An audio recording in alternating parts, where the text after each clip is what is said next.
அருட்பெருஞ்சோதி அருட்பெருஞ்சோதி தனிப்பெரும் கருணை அருட்பெருஞ்சோதி. எல்லா உயிர்களும் இன்புற்று வாழ்க, வள்ளல் மலரடி வாழ்க வாழ்க, கொல்லாவிரதம் குவளை எல்லாம் ஓங்குக, நல்லோர் நினைத்த நலம் பெறுக, நன்றி நினைத்த எல்லோரும் வாழ்க இசைந்து.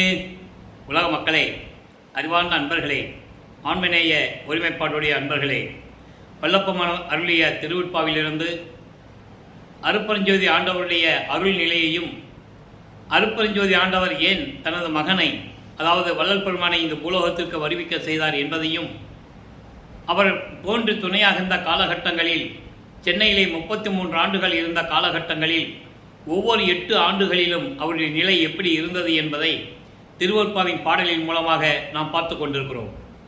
வல்லப்பெருமானவர்கள் இந்த பூலோகத்துக்கு வருவிக்க விட்டதற்கு காரணம், நம்ம ஏற்கனவே கூறியது போல, இந்த பிரபஞ்சத்தில் தோன்றிய 4 யுகங்களிலுமே, கிரேத யுகம், திரேத யுகம், துவார யுகம், கலியுகம், இந்த 4 யுகங்களிலுமே தோன்றிய சமயங்கள், மதங்கள், மார்க்கங்கள், அதை பரப்பியவர்கள், அதை உருவாக்கியவர்கள் மக்களை வேறுபடுத்தி ஒவ்வொரு சமயத்திற்கும், ஒவ்வொரு மார்க்கத்திற்கும், ஒவ்வொரு மதத்திற்கும் கொள்கை வேறுபாடுகள் உண்டு.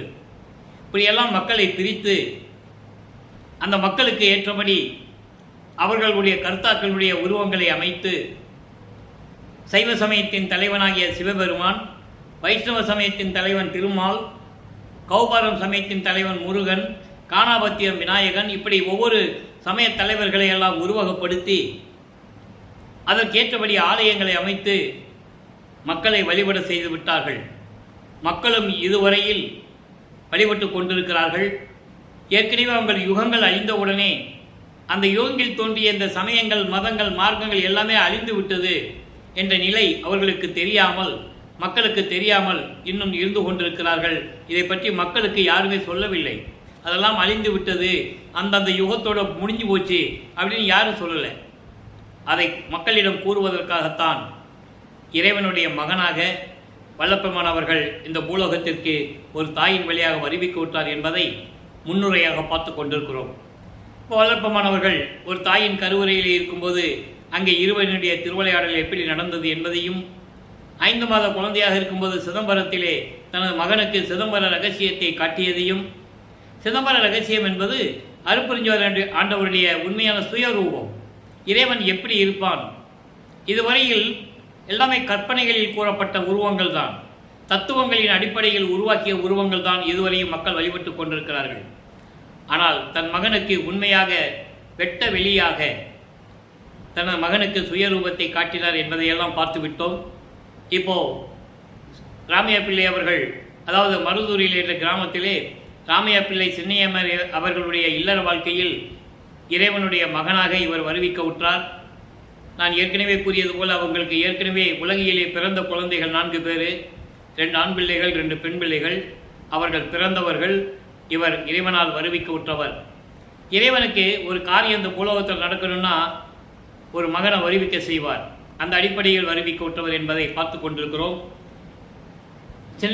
அதாவது ராமையா பிள்ளை அவர்கள் இறந்தவுடனே சின்னையம்மையார் அவர்கள் 5 குழந்தைகளை அழைத்து கொண்டு பொன்னேரி அருகில் இருக்கின்ற கிராமத்துக்கு அழைத்து செல்கிறார்கள். சின்னக்காவனம் என்ற ஒரு கிராமம், அந்த கிராமம் தான் நம்ம பிறந்த ஊர். அங்கே போகிறாங்க. அங்கே சில காரணங்களால் இருக்க முடியவில்லை. அதன் பிறகு சென்னையிலே வந்து குடியேறுகிறார்கள். சென்னையிலே குடியேறிய பகுதி ஏழுகிணர் பகுதி, வீராசாமி தெரு என்ற தெருவில் வசித்து கொண்டிருக்கிறார்கள். நமது பிள்ளை பெருமான் அவர்கள், நமது குழந்தை இறைவன் வளர்ந்து கொண்டிருக்கிறார். பள்ளியில் சேர்க்க வேண்டிய காலம் வந்துவிட்டது, பள்ளியில் சேர்க்கிறார்கள். இதிலிருந்து இறைவனுடைய திருவிளையாடல் எப்படி நடக்கிறது என்பதை தான் பார்த்து கொண்டிருக்கிறோம். பள்ளியில் போய் சேர்க்குறாங்க. பள்ளியில் படிக்க முடியாது, ஸ்கூலில் படிக்க முடியாதுன்னு வந்துட்டார். என்னால் படிக்க முடியாதுங்கன்னு சொல்லிட்டு வந்துட்டார். காரணம், அவர் மனம் நிலை அந்த நிலையில் இருந்தது. இது இறைவனுடைய திருவிளையாடல் என்பதை பின்னாளில் பாடல்களில் நமக்கு அருளி இருக்கிறார்கள். அதை நாம் ஏற்கனவே பார்த்து விட்டோம். அதாவது தனது மகன் எந்த பள்ளியிலும் படிக்கக்கூடாது, இந்த உலக படிப்பை படிக்கக்கூடாது, எந்த ஆசிரியரிடம் கல்வி கற்கக்கூடாது, யாரையும் குருவாக ஏற்றுக்கொள்ளக்கூடாது என்ற நிலையில் இறைவனுடைய திருவிளையாடல் நடந்து கொண்டிருந்ததனால் இவர் பள்ளியில் படிக்க முடியவில்லை, வெளியேறுகிறார். அதன் பிறகு ஒரு குழந்தை படிக்க முடியல, வெளியே வந்துட்டால் எவ்வளவு வீட்டில் பிரச்சனைகள் இருக்கும், அந்த குழந்தைக்கு எவ்வளவு சிக்கல் இருக்குன்றது நமக்கு தெரியும். அதனால் மன அமைதிக்காக மன அமைதிக்காக ஒரு தனிமை நிலை வேண்டும் என்பதற்காக அங்கே கந்த ஓட்டம் என்ற ஒரு இடம் இருக்கிறது, அங்கே போய் இருந்து கொள்கிறார். எல்லாரும் தூங்கின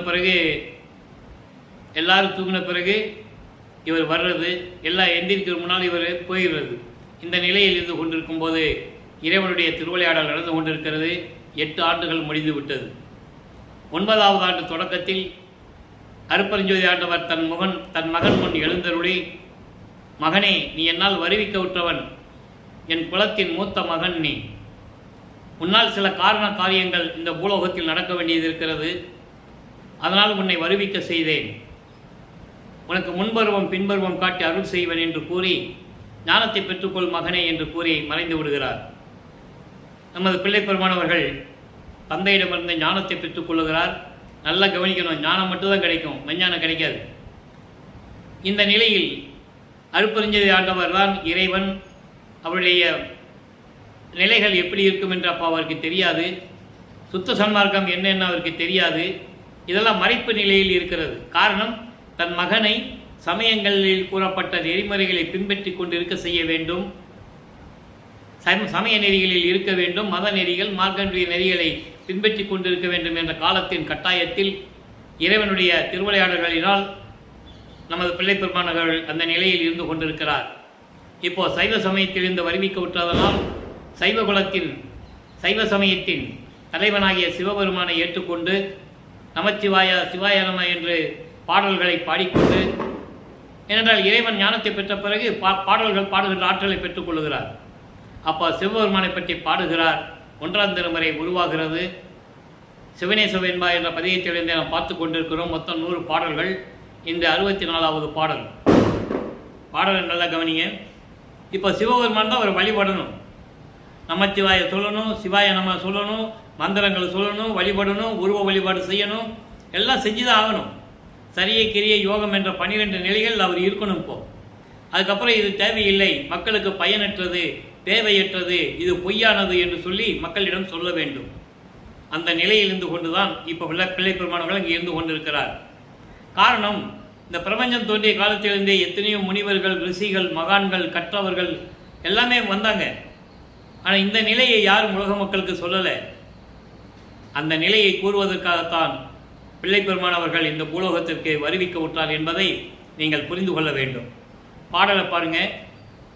நீத்தாடும் செஞ்சடையாய் நீல் வேடம் கட்டி மஞ்ச கூத்தாடுகின்றேனை கொண்டு சிலர் கூத்தா நின் அத்தன் என்பர். என்னோ பகல் வேடதாருக்கும் இங்கு வித்தமிழா நாயேருக்கும் வேறு. இது பாடல் கொஞ்சம் கஷ்டமாக தான் இருக்கும். ஆனால் இறைவன் கொடுத்த விளக்கம் மிகவும் எளிமையாக இருக்கும். அதாவது, நீத்தாடும் செஞ்சடையாய், கங்கையை சடையில் வைத்து கொண்டிருக்கின்ற இறைவனே, கங்கையை சடையில் வைத்து கொண்டிருக்கின்ற இறைவனே, நீல் வேடம் கட்டி வஞ்சக கூத்தாடுகின்றேனை தன்னை பற்றி சொல்லுகிறார். இந்த உலகியலிலே பெரிய வேடம் போட்டு தீயவர்களை சுமந்து கொண்டு திரியும் இந்த வஞ்சகனை, இப்படிப்பட்ட ஒரு வஞ்சகனை சிலர் என்ன சொல்லுகிறார்கள்? உன்னுடைய பக்தன் என்று சொல்லுகிறார்கள். வேறு சிலர் என்ன சொல்லுகிறார்கள்? பகல் வேடதாரிகளுக்கு இதெல்லாம் சகஜமப்பா, இவனுக்கு அவனுக்கு வித்தியாசம் இல்லை அப்படின்னு வேற சொல்றாங்க. நீ இந்த பூலோகத்திற்கு என்னை வருவிக்க செய்துவிட்டு மகன் என்று சொல்லிவிட்டு மறைந்து விட்டாய். இப்போ சிவபெருமான் தான் இறைவன் அவர் நினைச்சிட்டு இருக்கிறார். மறைந்து விட்டாய். இப்போ என்ன சொல்றாங்க? இவன் ஒரு பகல் வேஷக்காரன், இவனுக்கு என்ன வித்தியாசம் இருக்குன்னு என்ன சொல்றாங்க. என்ன பண்றது? பகல் வேடதாருக்கும் இங்கு வித்தம் இல்லா நாயருக்கும் வேறு. பகல்ல வேஷம் போடுறவங்களுக்கும் அறிவில்லை, இவனுக்கும் அறிவில்லை. அப்போ இந்த நிலையில் என்னை உருவாக்கி வைத்து விட்டு சென்று விட்டாய். நீ விரைவில் வந்து எனக்கு அருள வேண்டும். உன்னை நான் எதிர்பார்த்து கொண்டிருக்கிறேன். உன்னாலே இந்த உலகிலே நான் பட்ட துன்பங்களும் துயரங்களும் நான் அனுபவித்துக் கொண்டிருக்கின்ற எல்லா நிலைகளும் உனக்கு தெரியும். எனவே விரைவில் வந்து எனக்கு அருள வேண்டும் என்ற நிலையில் இந்த பாடலை அருளியிருக்கிறார்கள். இப்போ வல்லப்பமானவர்கள் வருவிக்க உற்று 9வது ஆண்டிலிருந்து 12 ஆண்டுகளுக்குள் இந்த நிலையில் இருந்து கொண்டிருக்கிறார். 1ஆம் திருமுறை உருவாகிறது. ஏற்கனவே அந்த விளக்கங்களையெல்லாம் நாம் பார்த்தோம். இப்போ 13வது ஆண்டு தொடக்கத்தில் ஞானத்தை பெற்ற பிறகு நமது பிள்ளை பெருமான் அவர்கள் திருவொற்றியூருக்கு செல்லுகிறார். மனம் அங்கே போக சொல்லுகிறது. இறைவன் திருவிளையாடல் செய்கிறார். மகனிடம் என் மனதை தூண்டி விடுகிறார். என் மகனை திருவொற்றியூருக்கு அழைத்து செல் என்று தூண்டி விடுகிறார். 2ஆம் திருமுறை உருவாகிறது. மொத்தம் 113 பதிகங்கள், 1207 பாடல்கள். இதுவரையில் நாம் 36 பதிகங்களை பார்த்து விட்டோம். இன்று 37வது பதிகம் நெஞ்சு அறிவுரா ஊ. நெஞ்சு அறிவுரா ஊ என்ற ஒரு பதிகம்.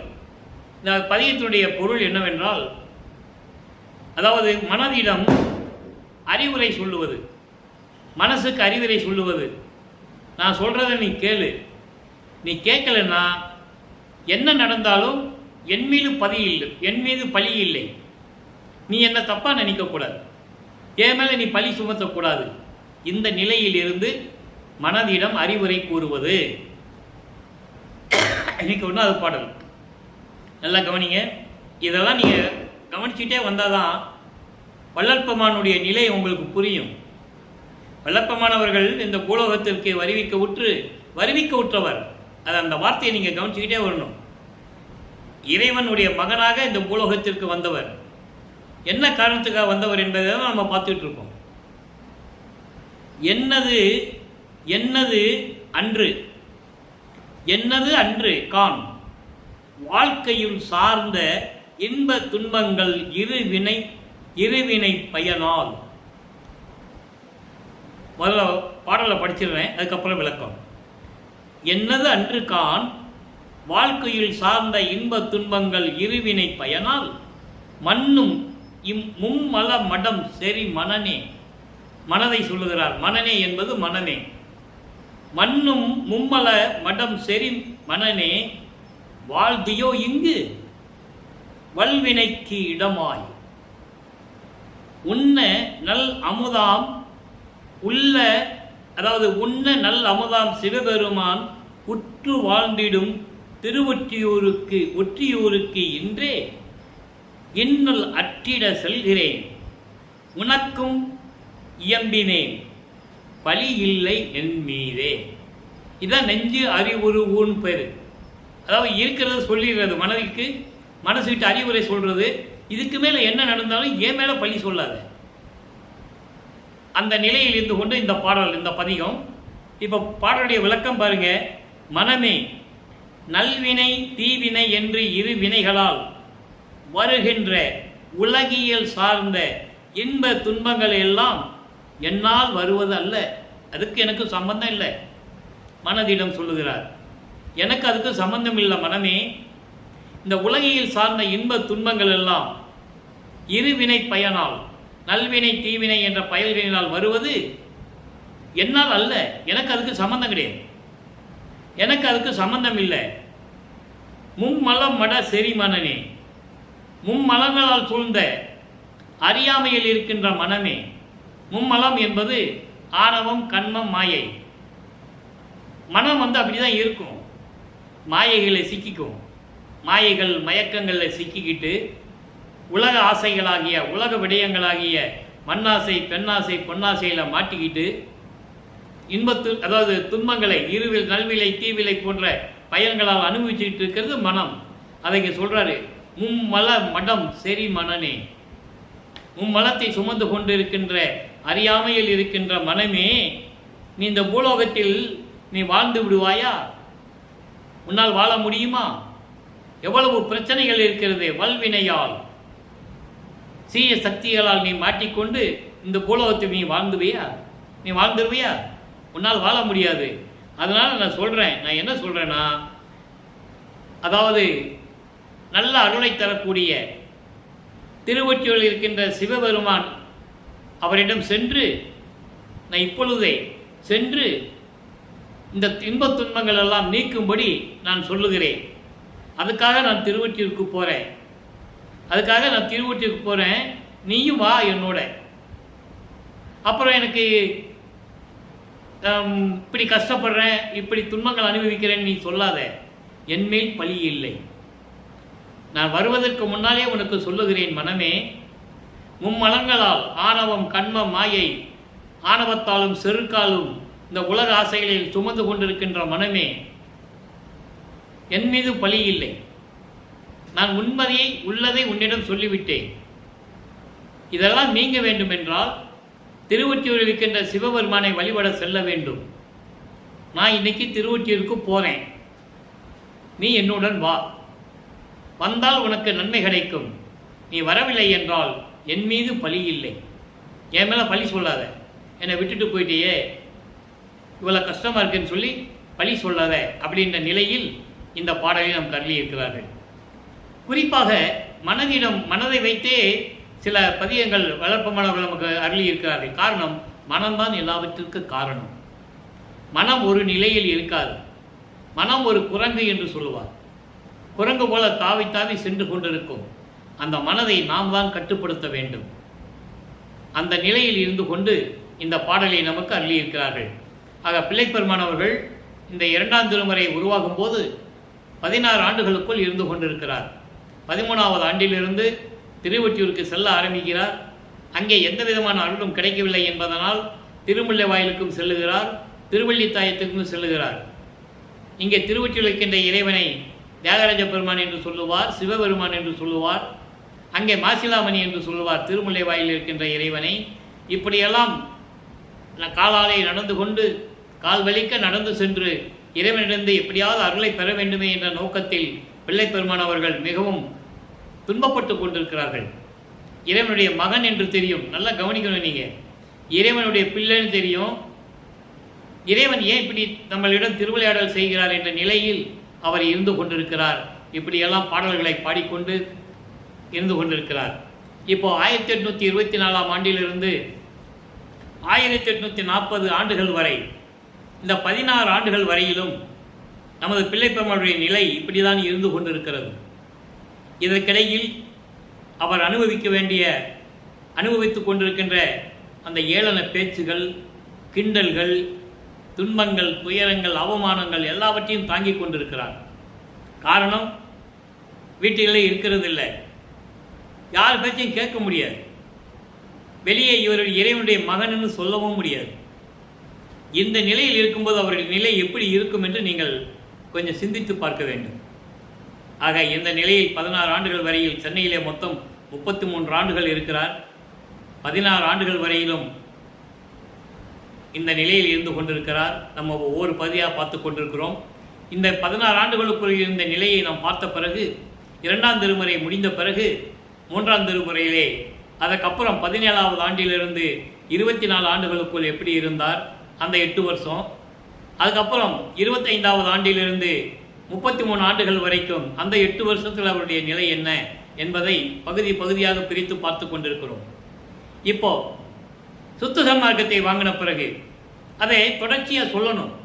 அப்போ தான் வளர்ப்பனுடைய நிலை உங்களுக்கு புரியும். 16 ஆண்டுகள் வரைக்கும் இந்த இப்படி இருந்தால் நான் சொல்லிட்டு விட்டுட்டு போயிட்டா உங்களுக்கு ஒரே சந்தேகமாக இருக்கும், குழப்பமாக இருக்கும். அப்போ அருட்பெருஞ்ஞாண்டவர் நிலை என்ன, இவருடைய நிலை என்ன எப்படின்னு உங்களுக்கு தெரியும்.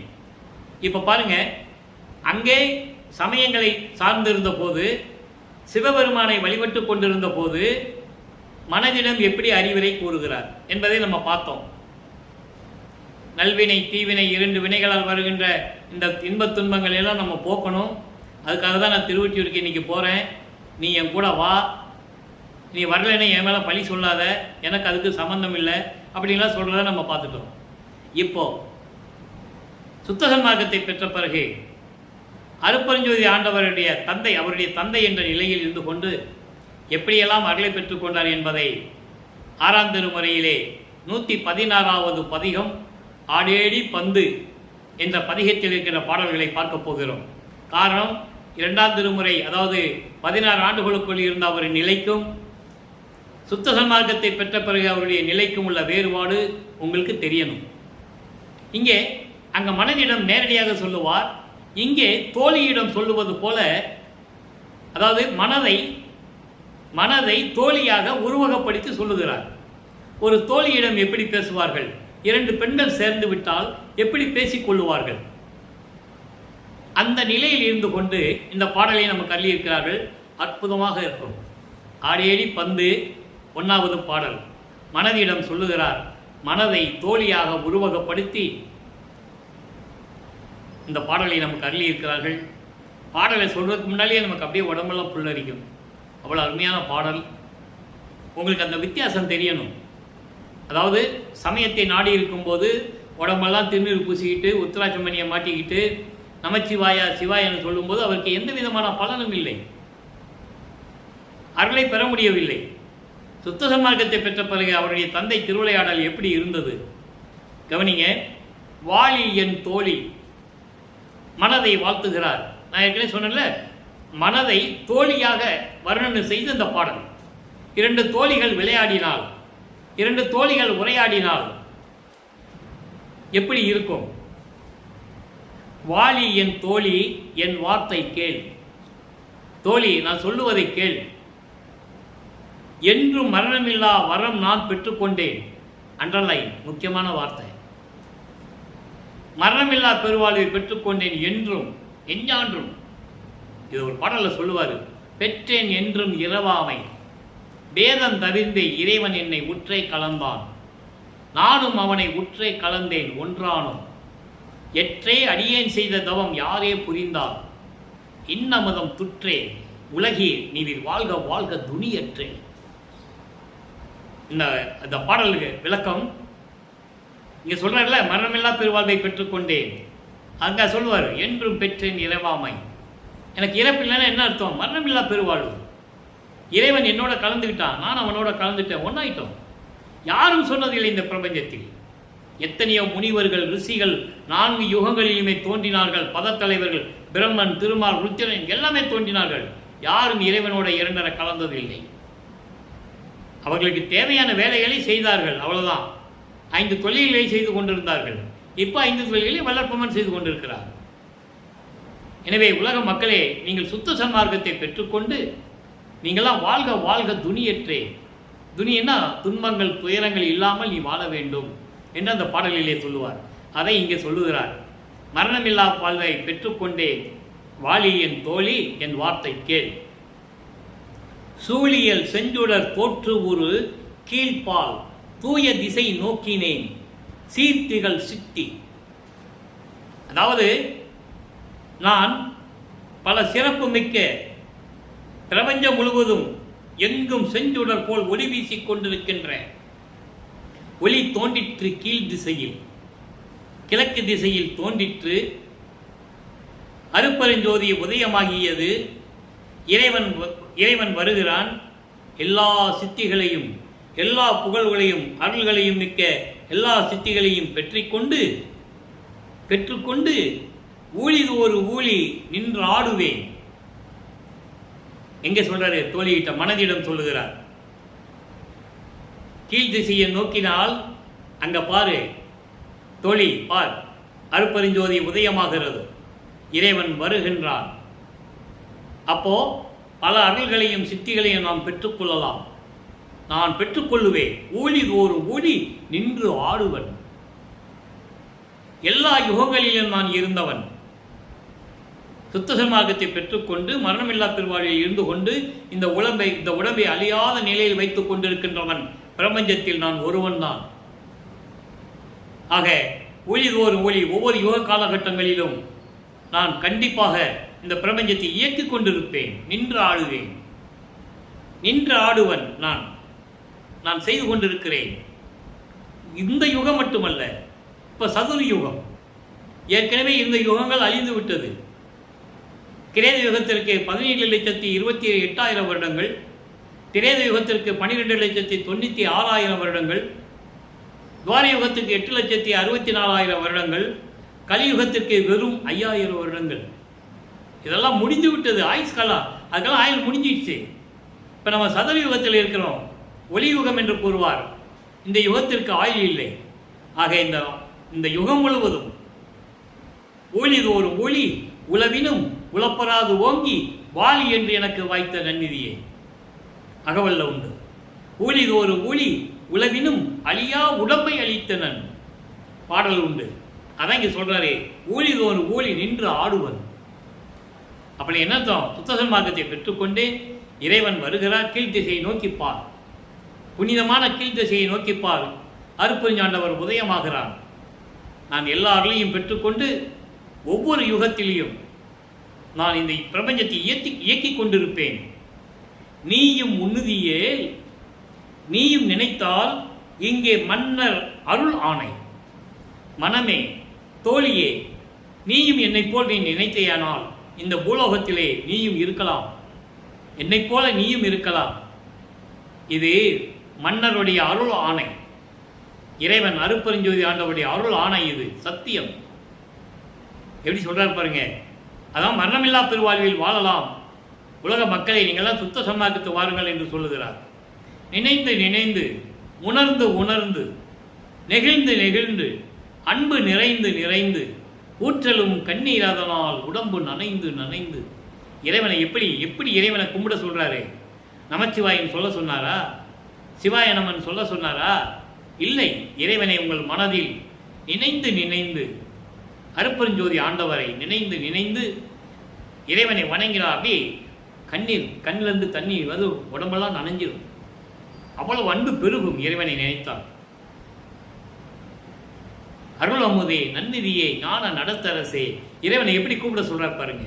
அருள் அமுதே, நன்னிதியே, ஞான நடத்தரசே, என் உரிமை நாயகனே என்று வணைந்து வணைந்து ஏத்துதனாம் வம்பின். இப்படியெல்லாம் இறைவனை போற்றி போற்றி போற்றி வணங்கினால் உலகீர் மரணமில்லா பெருவாழ்வில் வாழ்ந்திடலாம் கண்டீர். புனைந்துரையேன், பொய்ப்புகழேன், சத்தியமே சொல்லுகின்றேன். சிற்றவையில் பொற்றவையில் புகுந்தருணம் இதுவே. நான் கற்பனைகளை சொல்லலை, எடுத்துக்கட்டி சொல்லலை. உண்மையை உள்ளதை உள்ளபடி நான் சொல்லுகிறேன். உலக மக்களே, நீங்கள் சுத்த சன்மார்க்கத்தில் வாருங்கள், மரணமில்லா பெருவாழ்வை நீங்கள் பெற்றுக்கொள்ளலாம் என்று சொல்லுகிறார். ஞானசரியில முதல் பாடல். புரியுதா உங்களுக்கு? அதை இங்க ஒரே வரியில சொல்றாரு. தோழிகிட்டை மனதிடம் சொல்லுவது போல, தோழியிடம் சொல்லுவது போல உலக மக்களுக்கு சொல்லுகிறார். உலக மக்களே, நான் மரணமில்லா பெருவாழ்வை பெற்றுக்கொண்டேன், நீயும் பெற்றுக்கொள்ள வேண்டும் அல்லவா? ஆனால் சுத்த சன்மார்க்கத்திற்கு வந்துவிடு. நீயும் நினைத்தால் என்னை போல இந்த பூலோகத்தில் மரணமில்லா பெருவாழ்வில் நீ வாழலாம். இது மன்னர் ஆணை, அருட்பெருஞ்சோதி ஆணை, இது சத்தியம் என்று கூறுகிறார். அடுத்து சொல்றார் பாருங்க. ஆழி கரத்து அணிந்து ஆடேடி பந்து. பந்து விளையாடுவது போல இரண்டு தோழிகள் எதிர்க்க நின்றுட்டு பந்து விளையாடுறாங்க. பந்து விளையாடுவது போல அவர்கள் உரையாடுகிறார்கள். அவர்கள் உரையாடுவது போல, மனதிடம் சொல்லுவது போல உலக மக்களுக்கு சொல்லுகிறார். அதை நீங்க புரிஞ்சுக்கணும். உலக மக்களே, நான் மரணமில்லா பெருவாழ்வை பெற்றுக்கொண்டேன், நான் சொல்லுவதை கேளுங்கள், நீங்கள் நெடூழி வாழலாம். அதான் சொல்றாரே, வாலி என் தோழி என் வார்த்தை கேள்.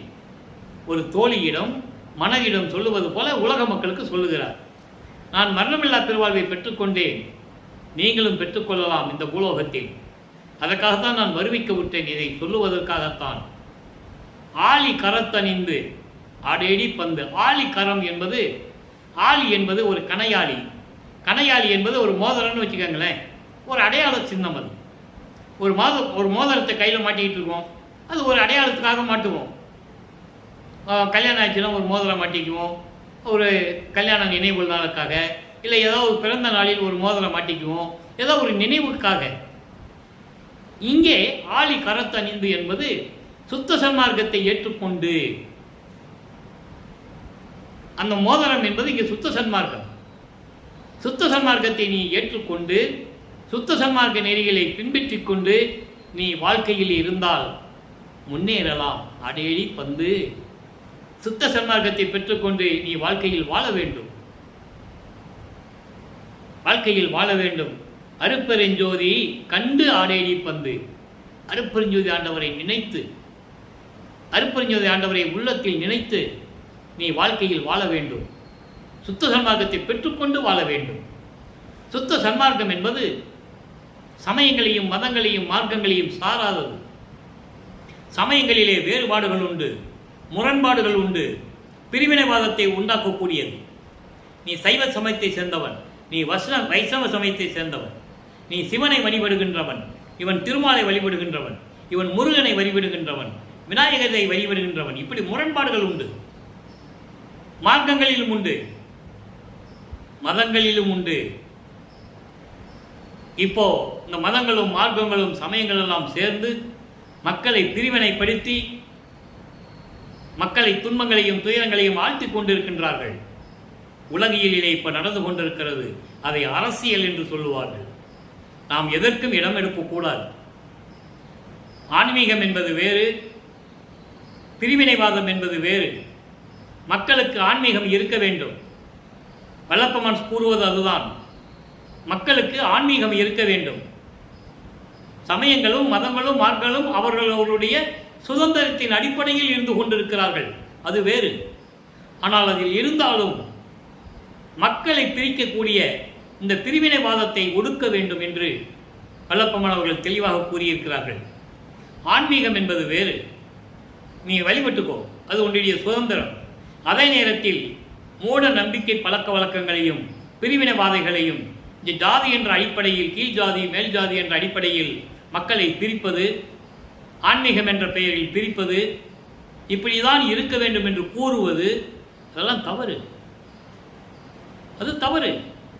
அந்த நிலையை விலைக்கு கூறுவதற்கு தான் வல்லப்பமானவர்கள் இந்த பூலோகத்திற்கு வருவிக்க உற்றார். மக்களை பிரிவினைப்படுத்தக்கூடிய, மக்களை பிரிக்கக்கூடிய இந்த எதச்சதிகார செயல்களை எல்லாம் வேரோடு அழிக்க வந்தவர் வல்லப்பமானவர்கள் என்பதை இங்கே நான் பதிவு செய்ய கடமைப்பட்டிருக்கிறேன். திருவருட்பாவில் அத்தனை விளக்கங்களும் உண்மைகளும் உண்டு. ஏனென்றால் மக்கள் காலங்காலமாக இந்த பிரபஞ்சம் தோன்றிய காலத்திலிருந்தே இப்படிதான் இருந்து கொண்டிருக்கிறார்கள். ஆதி காலத்திலே ஆரியர்கள் உருவாக்கிய சமஸ்கிருத மொழியிலே இறைவனை வழிபடுவது, இதெல்லாம் நடந்து கொண்டுதான் இருக்கிறது. நான் பேசுவது தயவு செய்து அரசியல் அல்ல என்பதை நீங்கள் புரிந்து கொள்ள வேண்டும். ஏன் கடவுளுக்கு தமிழ் பாட்டு பிடிக்காதா? தமிழிலே பாடினால் இறைவன் செய்ய மாட்டானா, அருள் கொடுக்க மாட்டானா என்ற நிலையை உருவாக்கியவர் வல்லப்பெருமான். அதை நேரடியாகவே விளக்கி கூறியவர். காஞ்சிபுரத்திலிருந்து சங்கராச்சாரியார் இறைவனை நமது வல்லப்பெருமான் அவர்களை தேடி வடலூருக்கு வருகிறார். வந்து வாதாடுகிறார். சமஸ்கிருதம் தான் உயர்ந்தது என்று வாதாடுகிறார். வல்லப்பெருமான் விட்டு கொடுக்கவில்லை. இருந்தது, சமஸ்கிருதம் இருந்தது, வழிபாட்டுகளிலே இன்னும் செய்து கொண்டிருக்கிறார்கள். பழைய பழக்க வழக்கங்களை அப்படியே மேற்கொள்ள வேண்டும் என்று கூறுகிறார்கள். வேறுபாடுகளை வேறுபடுத்திக் கொண்டிருக்கிறார்கள் மக்களை. பிரமன் தலையிலிருந்து பிறந்தவன் என்றும், சத்திரியன் தோளில் இருந்து பிறந்தவன் என்றும், வைசியர் வயிற்று பகுதியிலிருந்து பிறந்தவன் என்றும், சூத்திரனை கால் பகுதியிலிருந்து பிறந்தவன் என்றும் வேறுபடுத்தி இதுதான் தேவையில்லை என்று கூறுகிறது திருவருட்பா. வல்லப்பமானவர்கள் கூறுவது இதுதான். இப்படியெல்லாம் வேறுபடுத்த தேவையில்லை. எல்லாமே மனிதர்கள் தானே, எல்லாரும் மனிதர்கள் தான். எல்லாருக்கும் இருப்பது ஒரே உயிர் தான். எல்லா உயிரும் ஒரே சமம்தான். அதனால் வேறுபடுத்தக்கூடாது என்ற நிலையில் வல்லப்பமானவர்கள் திருவருட்பாவிலே நிறைய விஷயங்களை நமக்கு அருளியிருக்கிறார்கள். அதுக்காக ஆன்மீகத்தை வெறுப்பதல்ல. ஆன்மீகம் நீ சாமியை கும்பிட்டுக்கலாம், போ கும்பிடு. நான் சொல்லுகிறேன், அவர் சொல்லுகிறார். நான் சொல்லுகிறேன், சுத்த சன்மார்க்கம் என்பது சமயங்களையும் மதங்களையும் மார்க்கங்களையும் சாராதது. இங்கே இறைவனுக்கு உருவம் இல்லை, இறைவனிடம் ஜாதி வேறுபாடு இல்லை, சமய வேறுபாடு இல்லை. ஒரே இறைவன் அருட்பெருஞ்சோதி ஆண்டவர் ஜோதி வடிவில் இருக்கிறார் என்ற நிலையை உலக மக்களுக்கு கூற வந்தவர் தான் வல்லப்பெருமானவர்கள் என்பதை நீங்கள் புரிந்து கொள்ள வேண்டும். அந்த காலத்தில் இருந்தது சனாதன தர்மம் என்று சொன்னார்கள். சனாதன தர்மம் என்பது பல கருத்துக்கள் பல விதமாக சொல்லுகிறார்கள். நம்ம உலகியலிலே பொருத்தி பார்க்க வேண்டும். அன்று கணவன் இறந்து விட்டால் மனைவியை உடன்கட்டை ஏற சொல்லுவார்கள், தீயில தள்ளி விட்டுருவாங்க. கணவன் இறந்து விட்டால் மனைவியை அலங்கோலப்படுத்துவார்கள். அதான் வல்லப்பெருமான் சொன்னார், கணவன் இறந்து விட்டால் அந்த மனைவியிடம், அந்த பெண்ணிடமிருந்து தாலி வாங்கக்கூடாது, கையில் இருக்கிற வளையல்களை உடைக்கக்கூடாது, அவளை அதாவது அலங்கோலப்படுத்தக்கூடாது. இருக்கட்டுமே, இந்த நிலையை உருவாக்கியவர் வல்லப்பெருமானவர்கள் என்பதை நீங்கள் புரிந்து கொள்ள வேண்டும். அதனால் சனாதன தர்மம் சொல்லிட்டு மக்களை துன்புறுத்துவது, பிரிவினைப்படுத்துவது இதெல்லாம் தேவையில்லை. அவர்கள் சமயத்துக்கு ஏற்றபடி வழிபடுங்கள், இறை வழிபாடு செய்யுங்கள். உங்களுக்கு என்ன உங்கள் மனதில் படுகிறதோ செய்யுங்கள், தவறு இல்லை. ஆனால் அதை கொண்டு வந்து மக்களுடைய உலக வாழ்க்கையில் திணிக்கக்கூடாது. அதுதான் வல்லப்பெருமானவர்கள் திருவருட்பாவிலே கூறியிருக்கிறார்கள். தெளிவாக சாதியிலே, சமய நெறிகளிலே, சாதியிலே, மதங்களிலே, சமய நெறிகளிலே, சாத்திர சடங்குகளிலே, கோத்திர சண்டையிலே ஆதி முதல் அபிமானித்து அலைந்து அலைந்து திரிகின்ற உலகீர் நீங்கள் மடிவது அழகலவே. தெளிவாக சொல்கிறேன். ஆக இந்த பிரிவினவாதம் இருக்க வேண்டும் என்றால் நாம் எடுத்துக்கொள்ள வேண்டிய ஒரே நூல் திருவருட்பா தான். வேறு எந்த நூல்லையும் கிடையாது. வந்தார்கள், பாடினார்கள், அவங்கவுங்க சமயங்களை பரப்பினார்கள். சமயக்குறவர்கள் சைவ சமயத்தை பரப்பினார்கள், ஆழ்வார்கள் வைஷ்ணவ சமயத்தை பரப்பினார்கள். இப்படி அவர்கள் சமயத்தை பரப்பிவிட்டு சென்று விட்டார்கள். யாரும் இந்த நிலையை உலக மக்களுக்கு, சமாதானமான நிலையை, சமரச நிலையை உலக மக்களுக்கு யாரும் சொன்னதில்லை. நமது இறைவன் பிள்ளை பெருமானை தவிர. அதுக்காகவே வருவிக்க உற்றவர் என்ற நிலையை நீங்கள் புரிந்து கொள்ள வேண்டும். ஆக சனாதன தர்மம் என்பது வேறு, மக்களுடைய உலகியல் வாழ்க்கை என்பது வேறு. ரெண்டையும் போட்டு குழப்பிக்கிட்டு கூட அதாவது பழசு அப்படியே இருக்கணும்னு சொல்றது சனாதனம். அது அந்த காலத்தில் ஆரியர்கள் உருவாக்கினார்கள், இல்லை என்று சொல்லவில்லை. சாணக்கியன் ஒரு அரண்மனையில் மன்னனுடைய குடியிருப்பிலிருந்து மற்றவர்களுடைய குடியிருப்பு எவ்வளவு தூரத்தில் இருக்க வேண்டும், எத்தனை கிலோமீட்டர் தூரத்தில் அதாவது மந்திரிகள் இருக்க வேண்டும், அதற்கப்புறம் சோல்ஜர்கள் அதாவது படை வீரர்களுடைய குடியிருப்பு எத்தனை கிலோமீட்டர் தள்ளி இருக்க வேண்டும், இவர்களுக்கெல்லாம் பணி செய்யக்கூடிய சூத்திரர்கள், அடிமைகள் எவ்வளவு தூரத்தில் இருக்க வேண்டும் என்று கணக்கிட்டு சொன்னவன் சாணக்கியன். அது பழையது. அதையே பின்பற்றிட்டு இருந்தால் மக்கள் வாழ்க்கை என்ன ஆகிறது? செருப்பை காலில் போடக்கூடாது, கையில் எடுத்துக்கணும், இடுப்பில் துண்டை கட்டிக்கணும். இப்படியெல்லாம் நடந்தது. நமது காலத்திலேயே நடந்தது. எனது காலத்திலேயே நான் பார்த்துருக்கிறேன். எங்கள் ஊரில், எங்கள் கிராமத்தில் இவங்கெல்லாம் உள்ளே வர முடியாது. அந்த நிலை மாறுகிறது. அப்போ காலத்துக்கு ஏற்றபடி நிலை மாறுகிறது. நீ அதுலேயே நிற்க வைக்கக்கூடாது. முருகன் கோயில் இருக்கிற இடத்துல முருகன் கோயில் இருக்கிற இடத்துல மசூதி இருக்குன்னு சொல்லக்கூடாது. ஏன்னா அது அவங்களுடைய சமயங்களுடைய நெறிகள், அது நெறிமுறை வாழ்க்கைகள், அவங்களுடைய நெறிமுறை வாழ்க்கைகள். அவங்க அனுபவிச்சுட்டு போட்டுமே. நீ முருகனை கும்பிடு, நீ மசூதியில் போய் அல்லாவை கும்பிடுங்க. இதில் என்ன இருக்கு? நீ ஏன் கூறுகிறேன் என்றால் இது அரசியல் அல்ல, நான் சொல்லுவது மக்களுக்கு விளங்க வேண்டும். அதனால் தானே பெரிய பிரச்சனைகள் வருகிறது. அவர்கள் மதத்தை சார்ந்தவர்கள், சமயங்களை சார்ந்தவர்கள், மார்க்கங்களை சார்ந்தவர்கள் வழிபட்டு சென்று விட்டால் பிரச்சனை இல்லை. மக்களை பிரிவினைப்படுத்த முடியாது. அவங்க வேலையை அவங்க பார்த்துட்டு போவாங்க. இதுதான் இந்த இடத்துல இதுதான் இருக்கணும், இந்த இடத்துல இதுதான் இருக்கணும், இப்படி தான் இருக்கணும் அப்படின்னு சொல்லும்போது தான் அதற்கு எதிர்ப்பு கிளம்புகிறது.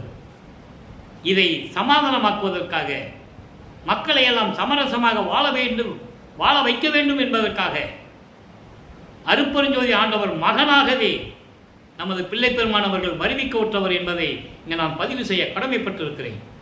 திருவருட்பாவில் அத்தனை உண்மைகள் உண்டு.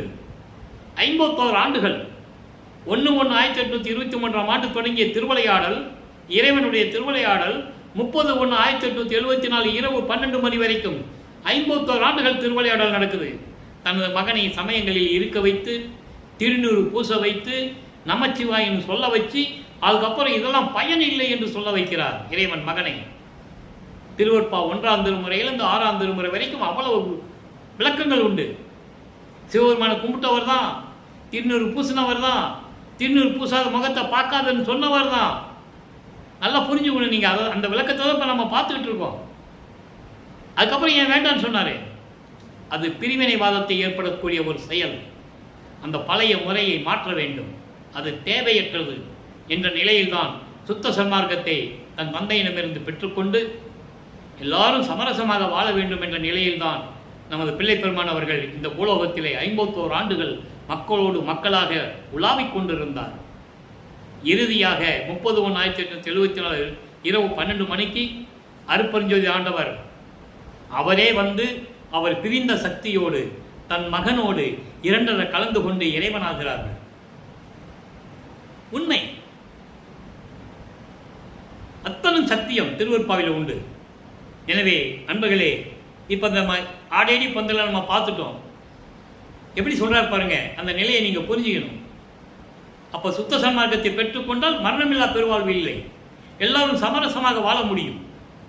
சமரசமாக வாழலாம். மக்கள் பிரிவினை சக்திகளை முறியடிக்க வேண்டும். தேவையில்லை, அது நமக்கு தேவையில்லை, நம்ம வாழ்வியலுக்கு அது தேவையில்லை. அடுத்து சொல்றார் பாருங்க, ஞான மருந்து என்ற ஒரு பதிகத்தில் 117 பதிகத்தில் சொல்லுவார். 1வது பாடல். நேரம் கடந்து கொண்டிருக்கிறது.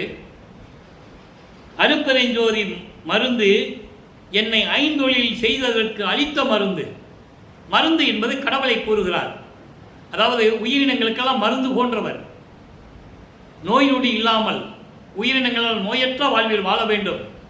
அப்படிப்பட்ட இறைவன் அருட்பெருஞ்சோதி ஆண்டவர். அவர் என்னை ஐந்தொழில் செய்ததற்கு அளித்த மருந்து. இந்த பிரம்மன், திருமால், ருத்திரன், மகேஸ்வரன், சதாசிவம் இவர்களெல்லாம் பிரிவினைவாதிகள். 5 தொழில்களை செய்து கொண்டு மக்களை பிரித்து கொண்டிருந்தார்கள்.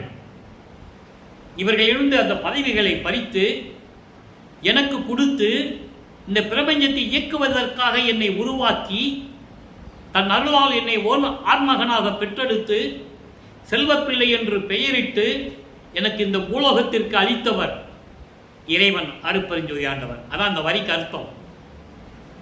அதுக்கு அடுத்து பொருள் பெரும் பேகம், அதாவது பொருள் பெரும் போக மருந்து. அருள் செல்வங்களை உடையவர், பேரின்பத்தை கொண்ட இறைவன். அப்படிப்பட்ட இறைவன் என்னை புறத்தும் அகத்தும் புணர்ந்த மருந்து.